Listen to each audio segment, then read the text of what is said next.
Duran, bonjour, là on est en direct de l'Ubu. Il succède au maire Jean-Marc Pujol. Donc, est-ce que tu vas nous annoncer ta candidature? Parce qu'on n'a pas réussi à lui faire dire. Yvan Duran, vous l'avez déjà vu. Yvan Duran, il est cheminot. Yvan Duran, il est machinot. C'est tous les trucs en eau. C'est lui qui répare les frigorifiques du fameux Perpignan-Rungis. Dans l'épisode précédent, on nous disait on va reprendre le train de fret Perpignan-Rungis le 1er novembre, et là on est le 24 octobre, donc pour tout dire on est à une semaine de la reprise. Question, Yvan Duran, est-ce que ça va être possible? Possible au niveau du matériel, oui, parce que là il nous reste un ou deux wagons à traiter là, en ATP 120.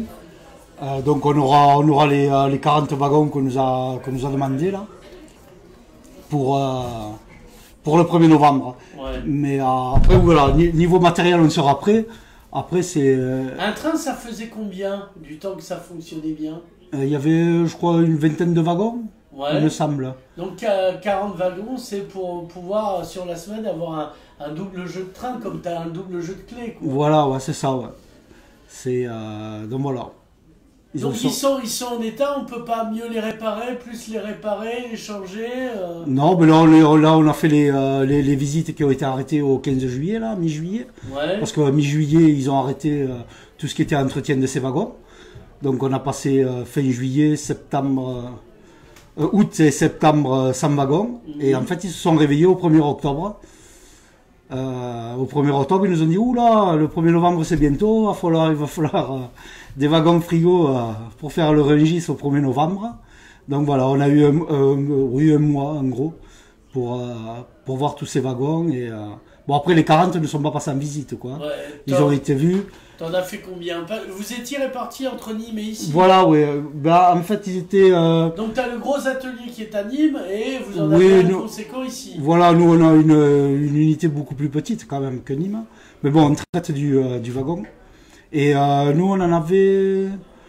je crois que c'était 11 ou 15 wagons, je crois. Il me semble qu'on avait sur Perpignan à traiter, quoi. Donc voilà. Et là, il me semble qu'il en reste un ou deux, quoi, en gros. Donc normalement, ça devrait être bon pour le premier, quoi. Alors, bon pour que les wagons circulent, mais il y a un petit détail qui n'est pas mince. Qu'est-ce qu'on y met dedans? Voilà, c'est ça, vu que les chargeurs, la Reiroca, se sont retirés des quais de Saint-Charles. Donc ça fait combien de temps? Ça fait un certain temps. Ah ben depuis que le train s'est arrêté. Alors les chargeurs, c'est ceux qui mettent de la marchandise dans le transport. Voilà, c'est ceux qui amènent les fruits et légumes sur les quais de Saint-Charles et qui chargent les wagons frigo de leurs fruits et de légumes. Ouais. Et là, depuis mi-juillet, ils se sont mis au camion, ouais, vu qu'il n'y avait plus de train, vu qu'ils ont arrêté le Rungis. Donc voilà, quoi. Donc là, maintenant, à Saint-Charles, sur les quais, il n'y a plus personne. Donc est-ce qu'ils vont revenir ou pas? Je ne sais pas. Est-ce que c'est intéressant, une fois qu'ils ont investi dans des camions? Oui, voilà, ouais, c'est ce que je me dis. Pourquoi ils réinvestiraient dans le train, quoi. Dans le train, quoi. Alors, c'est Derlincourt qu'on avait croisé. Alors, Derlincourt, c'est le directeur du fret SNCF, donc qui concerne un peu directement... qui était en réunion, alors c'était comme qu'on l'a chopé? Je sais pas, ouais, il était en réunion à Saint-Charles, là. À Saint-Charles, c'était il y a un mois, on va dire. Ouais, à peu près, ouais, c'était courant septembre. Hein. Et le gars, il nous a dit oui, mais non, mais enfin bon, il était pas enthousiaste, le gars, pour reprendre le truc. Il a dit, il faut revenir à l'essentiel. Alors moi, je lui dis, son métier, c'est cheminot. Il m'a dit, bah non, l'attraction. L'attraction, ouais. Alors je lui dis, tiens, c'est un tracteur, c'est intéressant. Ils veulent céder le fret aux autres, quoi. Oui, en tout cas, pour le Perpignan-Rungis. Je pense, de toute façon, jusqu'au 15 juillet, avant que le train s'arrête, Fret SNCF était opérateur. Donc c'est lui qui prenait en charge les wagons et qui les distribuait aux chargeurs pour être chargés. Donc là, maintenant, Fret SNCF ne veut plus faire opérateur. Donc en fait, on va avoir les wagons. On n'aura aucun chargeur pour mettre les fruits et légumes dedans, et pour l'instant, il n'y a aucun opérateur qui veut prendre en charge ces wagons. Donc en fait, la stratégie c'est de dire... c'est pas nous, c'est eux. Nous on aurait bien voulu. Voilà, mais c'est pas nous. C'est ce que m'a dit, voilà. c'est ce que m'a dit Derlincourt quand je lui ai posé la question. Si vous voulez qu'il y ait des trains vides. Voilà, c'est ça. Ouais. Donc, évidemment, non, moi j'aurais voulu des pizzas, mais bon. Tu vois, donc... et en fait, constatant qu'il n'y a pas de gens pour mettre des marchandises, dire, allez madame, hein, on est obligé de l'arrêter. Voilà, ouais. Je le vois arriver gros comme une Panzer division sur les plages de Normandie. Voilà, ouais. Parce que nous, au matériel, là, à Perpignan, chef de bien à l'atelier, je veux dire, ça fait un mois qu'on marne, qu'on bosse, pas qu'on nous met la pression, mais presque, pour qu'on puisse sortir ces wagons, quoi. Pour pas qu'au bout du compte, on dise, ouais, c'est le matériel qui n'a pas pu faire l'entretien des wagons. Donc nous, le matériel, on va être OK, quoi. Maintenant, c'est la suite. Est-ce qu'on sait s'ils cherchent vraiment des gens pour placer des marchandises? Moi, je pense, de toute façon, fret SNCF, au moins du fret en général, ils en veulent plus, quoi. De toute façon, on le voit. Hein. Ça a été ouvert à la concurrence en 2006. Là, au 1er janvier 2020, on passe tous en société anonyme. Fret SNCF va peut-être être filialisé, d'après ce que... Ouais, donc ça n'appartiendra plus à l'État. Voilà, ouais. Donc... avec la concurrence qui est ouverte, l'ouverture à la concurrence européenne. Voilà, oui.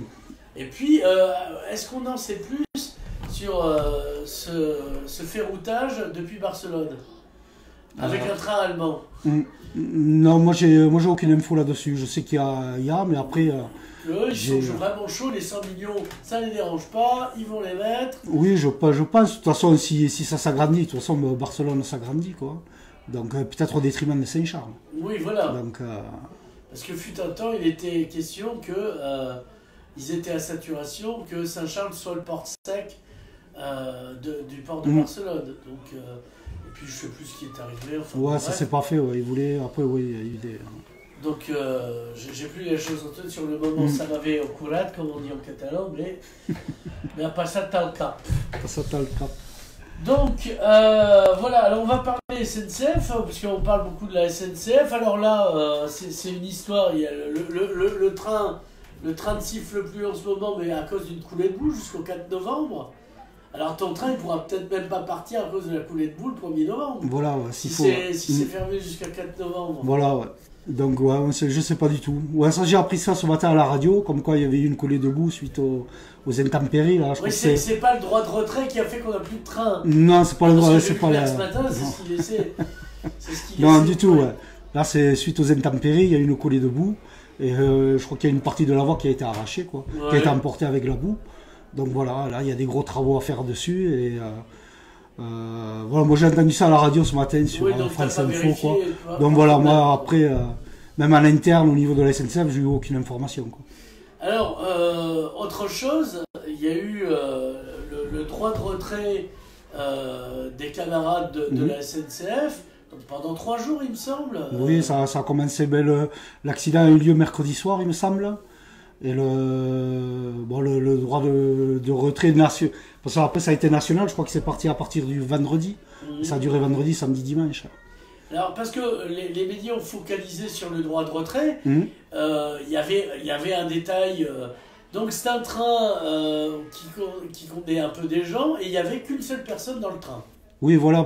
Parce qu'en fait, c'était un TER en Champagne-Ardenne qui circulait, qui a tapé à un passage à niveau, un transport exceptionnel qui se trouvait au milieu du passage à niveau. Ouais. Dans le TER. Alors là aussi, il faudra revoir l'histoire de passage à niveau. Voilà, parce oui. que Amias, c'est de mauvaise mémoire, quoi. Donc il y a ça. Est-ce qu'il était usagé ou pas? On va finir par se poser des questions. Et deuxièmement, il y a... Bah oui, parce que si c'est la SNCF qui est en poste, ça coûte... On doit refaire tous les passages à niveau. Il y a combien de passages à niveau? Il me semble qu'on te dit ça. Oh, c'est énorme, c'est énorme. Tant de passages à niveau, ouais, qui marchent à demi. Bon voilà. Tant qu'il n'y a pas d'enfant, qu'il y a soit qui s'écrase dessus. Voilà, après. Mais bon, ça n'a pas l'air de les déranger plus que ça. Oui, il y en a, effectivement, 70. J'ai cru avoir 70, il me semble, de loin comme ça. Ouais, il y en a beaucoup. Mais ça avait l'air plus conséquent, tu vois. Mais tu balances ça, c'est... et donc là, le gars, il se retrouve tout seul, la radio en rade, donc il peut pas dire... donc le gars, il fait 1,5 km, pas les jambes arrachées, mais pour la narration, c'est plus drôle.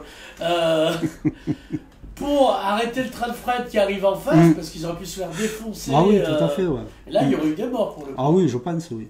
Il rassure les gens, etc.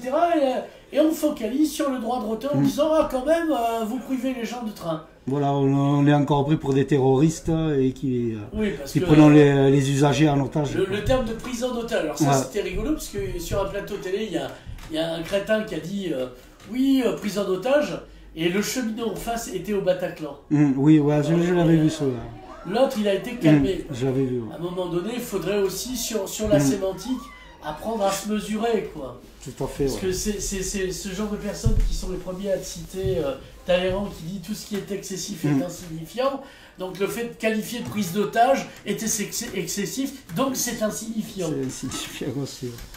Mais enfin, le problème qu'il y a, c'est que là, ils ont mis en place l'EAS. Donc l'EAS, ça veut dire équipement à agent seul. Parce que jusqu'à présent, dans les trains, dans les TER, c'est surtout, je crois, dans les TER qui font l'EAS. Voilà, il y avait le mécano qui conduit la machine, qui conduit son train. Et ensuite, à l'intérieur du TER, je crois que tu as des équipes de contrôleurs. Je ne sais plus s'ils sont deux ou trois, quoi. Je ne sais pas exactement, c'est pas mon taf. Mais voilà. Et avec le AS, avec l'équipement à agent seul, en fait, ils enlèvent les contrôleurs des rames TER. Et en fait, c'est le mécano qui conduit son train et qui doit en plus gérer les usagers, qui doit gérer la sécurité des usagers, la sécurité du train et tout. Alors, donc, quand on trouve ça scandaleux, puisque moi, je suis un pékin moyen, je suis pas féru non plus de train. Mon dernier souvenir de train, c'est mon petit train à moi et celui que j'ai pris. Les gens se disent quand même, en seule personne, est-ce que c'est pas audacieux? Et là, tu as les gens bien informés de la télé, puisqu'on est bien informés de la télé, sinon on ne ferait pas de télé, tu le sais. Ils te disent, oui, mais la direction de la SNCF nous a dit, il y avait toute de l'informatique, des caméras, etc. Sauf que la démonstration, elle tombe à l'eau, si j'ose dire. Puisque là, la radio est en rade, donc plus rien. Voilà, ouais, suite. Il n'y a que l'humain qui a pu sauver la mise. Voilà, ouais. Mais sans l'humain. Ah ben non, mais heureusement que le mécano n'est pas tombé dans les pommes ou il n'est pas mort, quoi. Il n'est pas décédé suite au choc, quoi. Parce que c'est lui qui est allé faire la protection de voie, quoi. Parce que en plus la rame TER avait déraillé en même temps suite au choc et elle a engagé le gabarit au niveau de la voie qui arrivait en face. Et bon, ben voilà, il est allé signaler qu'il y avait un obstacle sur la voie, quoi. Et quand bon, après c'est toutes des procédures de sécurité, je veux dire, il sait le faire, quoi. On lui apprend ça aux mécanos, même aux gars de la voie. Dès qu'il y a un obstacle sur la voie, il faut remonter 1,5 km en amont de la voie pour signaler la présence de l'obstacle avec des pétards de voie et une torche. Et si c'est une voie unique, il faut faire 1500 mètres de l'autre côté aussi. Parce que les trains montent et descendent. Bon, là, c'était un bivoie, donc c'était 2 voies. Donc, il est allé... et il y avait un train fret qui arrivait en face du TER, qui était déraillé, qui engageait le gabarit. Et si le mécano était dans le coma, n'avait pas pu prévenir de l'obstacle sur la voie, il y aurait eu un gros carton, quoi. Et là, les 70 usagers qu'il y avait dans le TER, je donne pas cher de leur vie, quoi. Ça fait un peu moins de clientèle. Un peu moins d'usagers. Voilà, non, ils ont été très usagers. Voilà, ils ont été très usagers. Ouais. Mais même, quoi, le mécano est parti sur la voie signaler qu'il y avait un obstacle, mais les usagers sont restés enfermés dans la rame TER, il n'y avait personne pour s'occuper d'eux, quoi. Et s'il y avait eu les contrôleurs, les contrôleurs auraient pu s'occuper des usagers, et le mécano aurait pu aller signaler son obstacle, pas tranquillement, mais je veux dire... Plus tranquille dans son esprit. Parce que là, le gars, il est parti, il a laissé 70 personnes dans le train, quoi. Ouais, voilà. Et ils étaient... pu être attaqués. Voilà, attaqués par les cow-boys, ou par les Indiens, quoi. Les Indiens, je les aime bien. Voilà. Plus par les cow-boys. Voilà. Mais bon, voilà, ces 70 usagers ont été livrés à eux-mêmes, quoi. Je veux dire, c'est du grand n'importe quoi. C'est une question vraiment de sécurité. Et ça n'est pas apparu dans les médias. Ben non, mais parce qu'ils ont fait jouer le... Mais de toute façon, après, on a entendu Édouard Philippe et Guillaume Pépi qui disaient que c'était une grève sauvage, qu'il n'y avait pas droit, que c'était pas un droit de retrait et tout et tout. Sauf que M. Pépi finalement a décidé de me... Qui est le patron de la SNCF qui va bien... Jusqu'à la fin du mois, là, voilà. Parce que le prochain successeur, c'est, je crois, Farandou. Ouais. Je crois qu'il le remplace, mais bon, je pense que ça va être la même politique. Voilà, c'était... Je veux dire, c'est juste les dates qui vont changer, quoi. D'accord. Donc voilà. Donc... Parce que la télé, qui est toujours bien renseignée, nous a dit... Ah, il est bien aimé par les cheminots. Ouais, non, du tout. Non, je pense pas. Bon, après, moi, je le connais pas plus que ça, ce bonhomme. Ouais.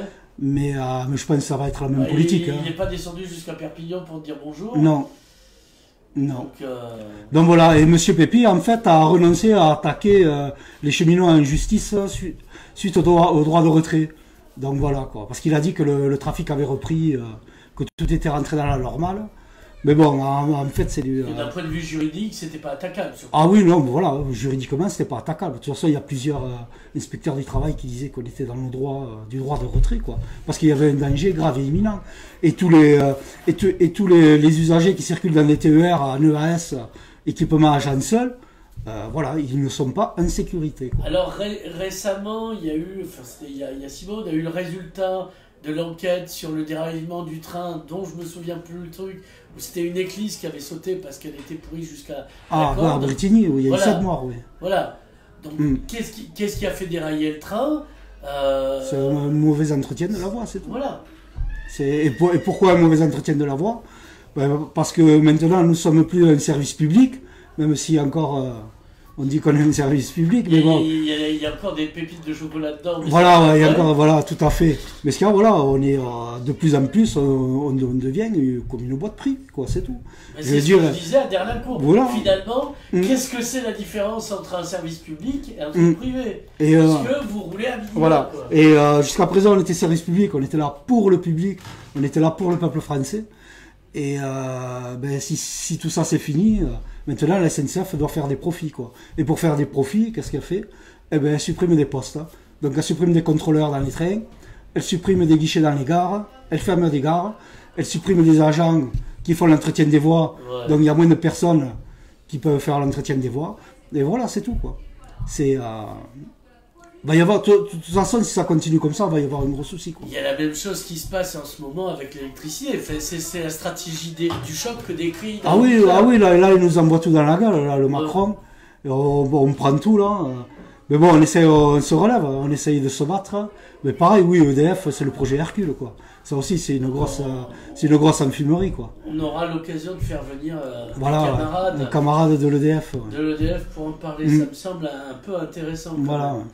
Et je parle même pas de la privatisation des barrages qui est une honte. Aussi, oui, la privatisation des barrages, la vente de la Française des Jeux, voilà. et tout le reste, quoi. Je veux dire, c'est... Pour pas revenir sur Alstom, qui a... Aussi, oui. Parce que, par exemple, les wagons, c'était des wagons chez Bombardier, non? Oui, c'est Bombardier aussi, fabrique du wagon. Ouais. Parce que Bombardier, c'est canadien, et on les connaît pour les Canadaires. Et tout, des tracks, enfin bon, voilà. On va revenir au train de fret pour terminer sur l'interview.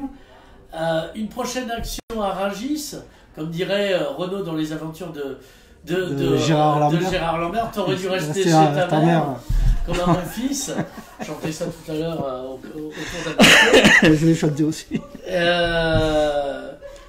Alors, c'est quand Donc le 31, il y a une action aux mines de Rungis, donc voilà, amenée par la CGT. Donc il y a une grosse action là-bas à Rungis, quoi, le 31. Donc on va essayer d'y monter. Oui, parce que le problème de train. Hein. Voilà, vu que la voie est coupée jusqu'au 4 novembre, donc je sais pas comment on va faire pour y grimper, quoi. Donc voilà, c'est un peu dommage. Mais bon, voilà, il y a une grosse action qui se prépare le 31 à Paris, quoi, à Rungis. Et ensuite, début novembre, il va y avoir une action qui se prépare sur Perpignan. Mais bon, j'en dis pas plus, parce que c'est une surprise. Voilà. Qu'est-ce que je veux dire? Des nouvelles des politiques qui vous soutiennent, hein, évidemment. Entre-temps, ils vous appellent de temps en temps, ils vous envoient des cartes postales. Moi, spécialement, à moi, non, ils ne m'appellent pas. Oui. Après, peut-être qu'ils appellent l'UL Sud. Peut-être, je ne sais pas du tout. Bon, enfin, c'est pas prégnant, quoi. Non. C'est... toute façon, je ne sais même pas s'il va rouler ce train au 1er novembre. Quoi. Oui, franchement. Quoi. Déjà par contre, les coulées debout. Au moins, ils ont un vrai prétexte pour. Oui, voilà, ouais, déjà il y a les coulées debout, mais. Et les coulées assis non plus, de toute manière. Ah. Mais bon, par contre, ce qui va amener, c'est que voilà, dans mon service, dans mon atelier, on va sûrement faire au moins 3, quoi. Donc voilà, ça c'est malheureux, quoi. Encore des suppressions de poste, tout ça pour faire du profit, quoi. Alors, avant de terminer, on rappellera cette chose, on nous dit que le capitalisme crée des richesses, il se contente de les capter. Voilà, le capitalisme capte les richesses. Ceux qui... D'ailleurs, on pourrait l'appeler les capitalistes. Les capitalistes, ouais. Ceux qui font les richesses, c'est le salarié et l'ouvrier, quoi. C'est pas les capitalistes. Merci, Yvan. Avec plaisir.